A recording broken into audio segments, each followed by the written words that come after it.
I would like you to fasten your seatbelts because we are about to take off.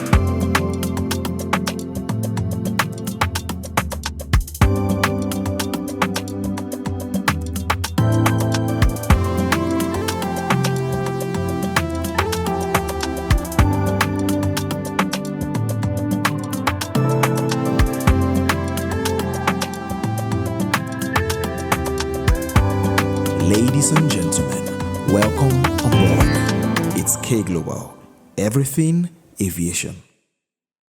Hello everyone, welcome back to the channel. If you are new here, I am K Global. In this episode, we'll be talking about introduction to aviation. Basically, what is aviation, the two main categories of aviation, and the two main types of commercial aviation.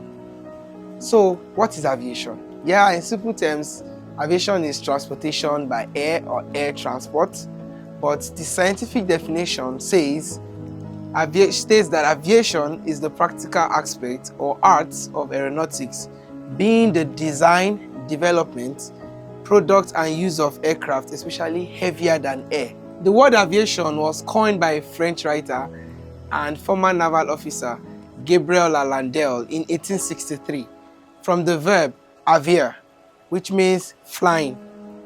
The word aviare was derived from the Latin word avis, which means bird.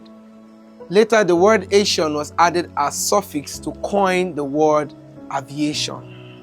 The two main categories of aviation are military aviation and civil aviation. Yes, really, yes. Not every aviator is a soldier or a military personnel, and not every aviator is a civil aviator. In that sense, not everybody is an officer and not everybody does civil duties or transport passengers, basically. So what is military aviation? Military aviation is the use of military aircraft for conducting aerial warfare, airlifting of cargo for armed forces stationed far away, which could be even at country borders. Civil aviation. What is civil aviation? Civil aviation is the use of non-military aircrafts, and it can be categorized into private aviation and commercial aviation. So what is private aviation? It's literally every form of civil aviation that is not used to fly for hire or for any commercial purpose. So what does it mean? It means that the purpose of a flight determines what it is and what it is not. So when the purpose of that flight is not for commercial or hire purposes, then that is private aviation.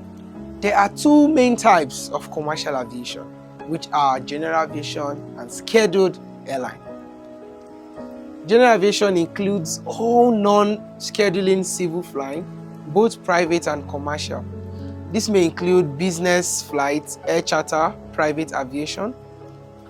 Again, private aviation, right? So I'll get back to that. Flight training, ballooning, parachutes, gliding, hand gliding, foot launch power gliders, air ambulance, crop dusting, traffic reporting, police air patrol, and forest firefighting. So these are all examples of the use of general aviation, which is a type of commercial aviation, okay? But you would see when I was giving the definition for general aviation, I also mentioned private aviation. Yes, private aviation, like I said earlier, it's private if its purpose is not for hire or commercial purposes. But yes, now there's private aviation under general aviation, which could be also for private purposes, but for hire. So the second type of commercial aviation is scheduled airline. So a scheduled airline is a company that provides air transport services for traveling passengers and cargo. Generally, aviation companies are recognized with an Air Operating Certificate, also known as AOC, or license issued by a governmental aviation body. We'll get to know which governmental aviation body issues the AOC. There are passenger airline and cargo airline. Scheduled passenger airline can be further classified into international airline, domestic airline, and regional commuters. So, under the comment section, I would want you to give me the list of domestic scheduled passenger airline you know in Nigeria. The person with the highest number of airlines would actually get a gift from K Global. Thank you. K Global, everything aviation.